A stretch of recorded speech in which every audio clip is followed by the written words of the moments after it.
మనం చిన్నగా ఉన్నప్పుడు పెద్దవాళ్ళ నుంచి వచ్చే మాట, అరే తమ్ముడు బాగా చదువుకోరా, మేమెట్టో చెడిపోయాము, కనీసం నువ్వన్నా బాగుపడు అని అప్పుడు వాళ్ళు అలా అన్నప్పుడు సరే అన్న అంటాం. మళ్ళీ వాళ్ళ పనుల్లో వాళ్ళు బిజీ అయిపోతారు. ఇప్పుడు మన టైం వచ్చాక మనం కూడా ఇలా మనకన్నా చిన్నపిల్లవాళ్ళు చెప్పుంటాం, అరే తమ్ముడు బాగా చదువుకోరా, మేము ఎలాగో చెడిపోయాం, కనీసం నువ్వన్నా బాగుపడు అని అంటాం. బాగా గుర్తొచ్చింది కదా. సో మీకు ఇలా ఎప్పుడైనా అనిపించిందా? సో ఇలా అనిపిస్తే ఈ వీడియో మీకోసమే. ఆఫ్ కోర్స్ చాలామంది చెప్తే వినరు.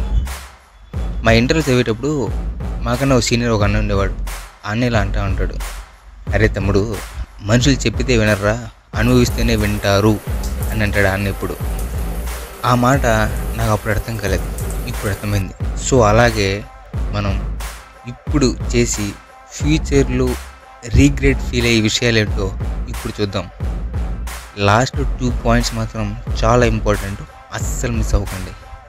అందులో చాలా రిగ్రెట్ అయ్యే విషయం ఏంటంటే mobile addiction. Number 1 mobile addiction. ఏ ముహూర్తాన మనం ఈ జనరేషన్లో పుట్టామో కానీ వాడమ్మ జీవితం మొబైల్లో ఒక్కసారి చూస్తే చాలు, దాని నుంచి బయట రావడానికి గంటలు టైం పడుతుంది. ఏదో సెర్చ్ చేద్దామని వెళ్తాం, కానీ ఇంకేదో ఇంట్రెస్ట్గా అట్రాక్టివ్గా కనబడుతుంది. పొరపాటున దాన్ని కానీ టచ్ చేసామో అంతే, ఆటోమేటిక్గా ఫింగర్ స్క్రోల్ చేయడానికి రెడీగా ఉంటుంది, అటువైపు వెళ్ళిపోతుంది.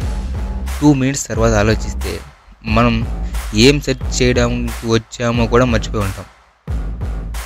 దేనికోసం వచ్చాము, ఇంతసేపు దేనికి ఉన్నాము, ఇంతసేపు దేనికి స్క్రోల్ చేసాము కూడా మర్చిపోయి ఉంటాం అని చాలామంది రిగ్రెట్ అయి ఉంటారు. ఇలా మీకు కూడా అనిపించిందా?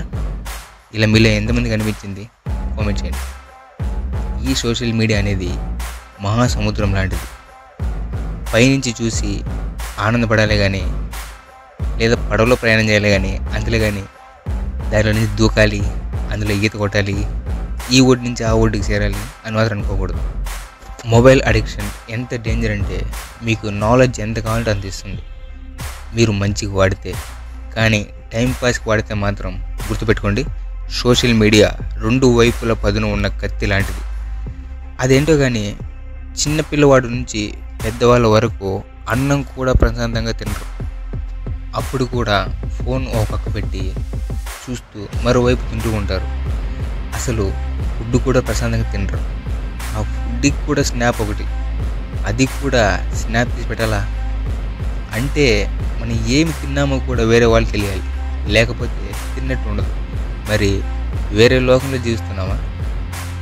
మనం హోటల్కి వెళ్తే ఆ రెస్టారెంట్ పేరు కూడా చదివే అలవాటు లేదు, కానీ అక్కడ కూడా స్నాప్ మాత్రం ఖచ్చితంగా తీసి పెట్టాలి.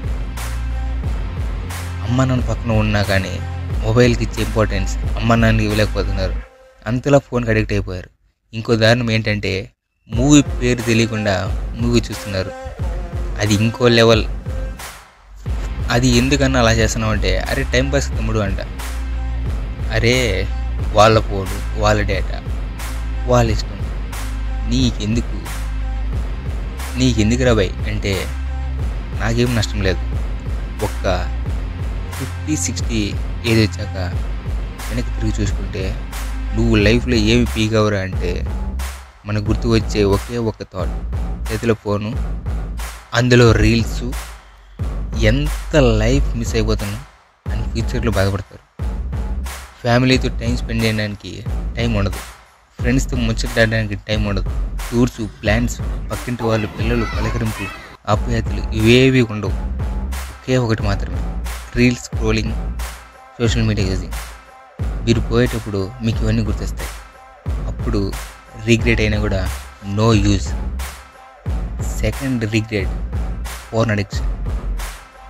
చిన్నప్పుడు ఫ్రెండ్స్ అలవాటు చేస్తాం, లేదా మనమే అది ఎలా ఉంటుందో చూద్దామని చూస్తాం.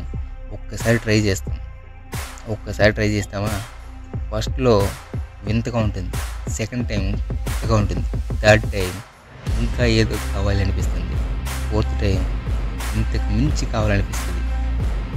మనకు మన ఇమాజినేషన్స్ వీడియోస్ తగ్గట్టు ఉండే వీడియో కోసం గంటలు తరబడి వెతుకుతాం. చూడటంలో ఆపకుండా ఒక యుద్ధం చేసి వస్తాం, తర్వాత ఎందుకు చేసామా అని బాధపడతాం. ఈ సైకిల్ మళ్ళీ రిపీట్ అవుతూ వస్తుంది. ఎన్ని మోటివేషన్ వీడియోస్ చూసా కూడా మళ్ళీ అదే సైకిల్ రిపీట్ అవుతుంది. ఫ్యూచర్లో దీని ఎఫెక్ట్ మామూలుగా ఉండదు. అప్పుడు చేసిన యుద్ధం వల్ల రియల్ ఫైట్ వచ్చేసరికి పర్ఫార్మెన్స్ తగ్గిపోతుంది. కార్నర్లో చూపించినట్టు ఆపోజిట్ పార్ట్నర్ ఉండకపోవడంతో గొడవలు స్టార్ట్ అవుతాయి. 1 minute హ్యాపీనెస్ కోసం లైఫ్ వేస్ట్ చేసుకుంటాను. సో ఫ్యూచర్లో ఈ విషయం వల్ల చాలా బాధపడతారు. అప్పుడు బాధపడితే no use. And number 3, no skills. ప్రతి ఒక్కరికి ఒక్కొక్క రంగంలో ఇంట్రెస్ట్ ఉంటుంది. కానీ అందరూ ఈ గొర్రెలాగా ఇప్పుడు కాకపోతే ఇంకెప్పుడు, ఈ లైఫ్ని ఇప్పుడే మనం ఎంజాయ్ చేయాలి అని ఏదో ఒక జాబ్కి వెళ్ళి ఆ జాబ్కి తన లైఫ్ని అంకితం చేస్తారు. వాడికి నచ్చిన స్కిల్స్ ఉంటాయి, కానీ అది చేయడానికి టైం ఉండదు. చేస్తే ఏదో ఒక డిస్ట్రాక్షన్లో దాన్ని మర్చిపోతాడు. సర్టెన్ ఏజ్ వచ్చాక జాబ్ వస్తుంది, వచ్చిన జాబ్ ఇష్టం ఉండదు, ఆ ఏజ్లో అలా గడిపేస్తారు. ఇప్పుడు ఈ స్కిల్స్ అప్గ్రేడ్ చేద్దామన్నా కూడా టైం ఉండదు. ఆఫీస్కి వెళ్ళడం, ఇంటికి రావడం, వెబ్ సిరీస్ చూడడం, ఇదే రొటీన్. మనకు ఇష్టమైన పని చేయలేక, వేరే వాడి కింద పని చేయలేక రోజు అనుక్షణం ఒక ఇదిలో నరకంలో పడిపోతారు. దీని గురించి హిట్ మూవీలో ఒక మంచి మెసేజ్ ఉంది. హిట్ మూవీలో ఒక ఇన్సిడెంట్ ఉంటుంది. సియాజీ షిండే గారు ఓ మాట చెప్తారు ఇలియానా గారికి, రవితేజ నాన్నగారు. హీరోయిన్కి ఇలా చెప్తాడు, నాకు ఇంజనీర్ అవ్వాలని కోరిక ఉండేది, కానీ బ్యాంక్ మేనేజర్ అయ్యాను. అంతా బాగుంది, లైఫ్ సెటిల్, సక్సెస్ఫుల్. కానీ నైట్ నిద్ర రాదు. ఎందుకంటే నేను ఆ రోజు అనుకున్న పని ఎందుకు చేయలేకపోయాను అని ప్రతిరోజు నైట్ బాధపడుతుంది. నా కొడుకు అలా బాధపడదు అని ఒక సీన్ ఉంటుంది, చాలా బాగుంటుంది. ఈ సీన్కి చాలామంది కనెక్ట్ అయి ఉంటుంది. చిన్నప్పుడు మనం స్కిల్స్ మర్చిపోయి చేసేదానికి టైం ఉన్నా ఏదో ఒక సాకు చెప్పుకొని మనకు మనమే మోటివేషన్ ఇచ్చుకొని దాన్ని వదిలేస్తాం. జాబ్ వచ్చాక చేసేదానికి టైం ఉండదు, పెద్ద అయ్యాక చేసేదానికి ఓపిక ఉండదు, చేసిన ప్రయోజనం ఉండదు. నేను ఒకరోజు చాలా బాగా అనుభవం ఉన్న ఒక వ్యక్తిని కలిశాను. ఆయన్ని ఇలా అడిగాను, అన్న అమెరికాలో మనకన్నా తక్కువ జనాభా, కానీ అమెరికా చాలా బాగా డెవలప్ అయింది, మంది ఇంకా డెవలపింగ్గానే ఉంది, ఎందుకని అడిగా. మనం వచ్చిన పని మర్చిపోయి లేని పని వెతుక్కొని మరీ చేసుకుంటూ ఉంటాం. అందుకే మన పని మనం చేసుకుంటే, మనకు నచ్చింది మనం చేసుకుంటే మనం డెవలపింగ్ అవుతాం. అప్పుడు ఆటోమేటిక్గా దేశం డెవలప్ అవుతుందని చెప్పారు. ఈ విషయం పెద్ద అయ్యాక తెలిసినా కూడా no use. And number 4, no savings, no investment. దీని గురించి చెప్పాలని చాలా ఉంది. ఒకవేళ రేపు భూమి అంతం అయిపోతే నా దగ్గర ఉండే డబ్బులు మొత్తం వేస్ట్ అయిపోతాయి కదా. కొన్ని ఖర్చు పెట్టేస్తే రేపు తెలివైన వాడిని అవుతా. ఇంత డబ్బు సంపాదించి ఏం చేసుకుంటాం, వెళ్ళేటప్పుడు తీసుకెళ్తామా? లేదే, డబ్బుని ఖర్చు పెట్టడానికే కదా, బాగా తిరగాలి, బాగా డబ్బులు ఖర్చు పెట్టాలి అని అనుకుంటారు. ఇలా నేను చాలా మందిని చూసా. ఒక్కసారిగా మనీ అవసరం వచ్చినప్పుడు వాళ్ళు వేరే వారి దగ్గర చేయి చేస్తారు. అప్పుడు అన్ని ఫిలాసఫీలు చెప్పిన వాడు ఇప్పుడు వేరే వాళ్ళ దగ్గర చేయి చేస్తాడు. ఇలా చాలామంది టీనేజ్లో వాళ్ళ మనీని వృధా ఖర్చు పెడతారు. అసలు మనీ మేనేజ్మెంట్ తెలియక, ఏం ఖర్చు పెడుతున్నామో, ఎలా ఖర్చు పెడుతున్నామో తెలియక, ఇన్వెస్ట్మెంట్ చేసే నాలెడ్జ్ లేక వాళ్ళు చాలా సఫర్ అవుతున్నారు. ఇలా టీనేజ్లో ఉన్న మనీ మొత్తం అయిపోగొట్టి అప్పుడు చూసుకుందాంలే అనుకొని ఉన్న మనీని వేస్ట్ చేస్తూ, ఎటువంటి సేవింగ్స్ చేయకుండా, ఇన్వెస్ట్మెంట్ జోలికి పోకుండా మనీని అనవసరంగా ఖర్చు పెడుతూ ఉంటారు. తర్వాత ఇబ్బంది పడుతూ ఉంటారు. అందుకే ఇన్వెస్ట్మెంట్ నేర్చుకోండి, సేవింగ్స్ చేయడం నేర్చుకోండి, మ్యూచువల్ ఫండ్స్ నేర్చుకోండి.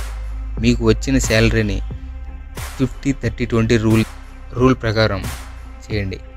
అంటే 50% your needs, 30% investment, 20% your wants. ఇలా ప్లాన్ చేసుకోండి. మీకోసం బెస్ట్ ఇన్వెస్ట్మెంట్స్ యాప్స్ కింద ఇస్తాను డిస్క్రిప్షన్లో. ఇంట్రెస్ట్ ఉంటే చెక్ చేయండి, ఇన్వెస్ట్మెంట్ నేర్చుకోండి. అండ్ ఎలా చేయాలి, ఎప్పుడు చేయాలని మీరు కింద కామెంట్స్ చేస్తే దాన్ని బట్టి నేను వీడియోస్ కూడా చేస్తాను. అండ్ ఒక ఏజ్ వచ్చాక మనకి ఇవన్నీ ఎవరు చెప్పరు, అప్పుడు తెలిసినా కూడా no use. And next fifth one, health. మనం కొనే 10,000 ఫోన్కే మనం పౌచ్ వేస్తాం, టెంపర్ గ్లాస్ వేస్తాం, రీఛార్జ్ చేస్తాం, మాల్వేర్స్ బగ్స్ రాకుండా అప్డేట్ కూడా చేస్తాం. బైక్ అయితే రోజు వాష్ చేస్తాం, ఒక్క గీత పడకుండా దాని మీద కవర్ వేస్తాం, టైర్ మారుస్తాం, పెట్రోల్ కొడిస్తాం. కానీ పుట్టినప్పటి నుంచి చనిపోయేదాకా మనతో ఉన్న ఈ బాడీని మాత్రం ఏం పట్టించుకోం. అసలు మనకు బాడీ ఉంది, దాన్ని రోజు ఎక్సర్సైజ్ చేయాలి, రోజు యోగా చేయాలి, మెడిటేషన్ చేయాలి, దాన్ని ఒక సక్రమైన ఆర్డర్లో పెట్టాలి అని ఎవరు ఆలోచించరు. ఎవరి పనుల్లో వారు బిజీ అయిపోతారు. కానీ మూవీలో ఎవరైనా మంచి బాడీ కనిపిస్తే మాత్రం అబ్బా నాకు అలాంటి బాడీ ఉంటే బాగుండు అని అసూయ పడుతూ ఉంటారు. ట్రై చేస్తారు 1 వీక్ 1 మంత్, మళ్ళీ రొటీన్ అడ్డమైన చెత్త తిని బాడీని వేస్ట్ చేసుకుంటారు. మాకు ఎక్కడ ఎక్సర్సైజ్ చేసే టైం ఉంది బ్రో? టైం ఉంది అంటారా? పక్కవారితో పనికి మాలిన ముచ్చట్లు పెట్టేదానికి టైం ఉంటుంది, గంటలు గంటలు మూవీ చూడడానికి టైం ఉంటుంది, రీల్స్ స్క్రోల్ చేయడానికి టైం ఉంటుంది, కానీ ఎక్సర్సైజ్ చేయడానికి మాత్రం టైం ఉండదు కదా. అది ఎందుకో నాకు ఇంతవరకు అర్థం కాదు. మీలో ఎంతమందికి నైట్ మోటివేషన్ వల్ల అలారం పెట్టుకొని మార్నింగ్ అలారం మోగానే రేపు చేద్దాం అని అలారం ఆఫ్ చేసి మళ్ళీ పనుకునే వాళ్ళు ఎంతమంది? కరెక్ట్గా చెప్పండి, గుర్తుపెట్టుకోండి. పొలానికి వాటర్ ఎంత అవసరమో బాడీకి ఎక్సర్సైజ్ కూడా అంతే అవసరం. సరైన ఫుడ్ తీసుకొని బాడీని మనం కాపాడితే ఫ్యూచర్లో బాడీ కూడా మనం కాపాడుతుంది. చెత్త తిని మనం సంపాదించి మొత్తం డాక్టర్స్కి హాస్పిటల్ పెడితే మాత్రం అంత వేస్ట్. ఇంతకుముందు జనరేషన్ అయితే 100 అయ్యాక చేస్తారు అని కన్ఫర్మేషన్ బాగుండేది, కానీ ఇప్పుడు 60కి 70 కూడా డౌటే అంటున్నారు. ఇప్పుడు కానీ ఎక్సర్సైజ్ చేసి యోగా చేసి మంచి ఫుడ్ తీసుకుంటూ ఉంటే ఫ్యూచర్లో మనం బాగుంటాం. లేదు నాకు టైం లేదు, నాకు రీల్స్ చూసేదానికి టైం లేదు, నేను మూవీ చూసుకోవాలి, నాకు ఎక్సర్సైజ్ చేయడానికి కూడా టైం లేదు అనుకుంటే మాత్రం ఫ్యూచర్లో గ్లాస్ ఎత్తుకోవడానికి కూడా శక్తి ఉండదు. ట్యాబ్లెట్స్ మింగడానికే మన మనీ మొత్తం అయిపోతుంది. అప్పుడు రిగ్రెట్ అయ్యి కూడా నో యూస్. సో చూసారుగా ఎలా అనిపించింది మీకు ఈ వీడియో? సో ఫ్యూచర్లో మనం రిగ్రెట్ అవ్వకుండా ఉండేదానికి ఈ విషయాలు, ఈ 5 పాయింట్స్ మాత్రం ఖచ్చితంగా చేయండి. ఫ్యూచర్లో రిగ్రెట్ అయ్యే పని మాత్రం చేయకండి. ఎందుకంటే పెయిన్ కన్నా రిగ్రెట్ చాలా బాధపడుతుంది, అప్పుడు తట్టుకోలేము. So thank you.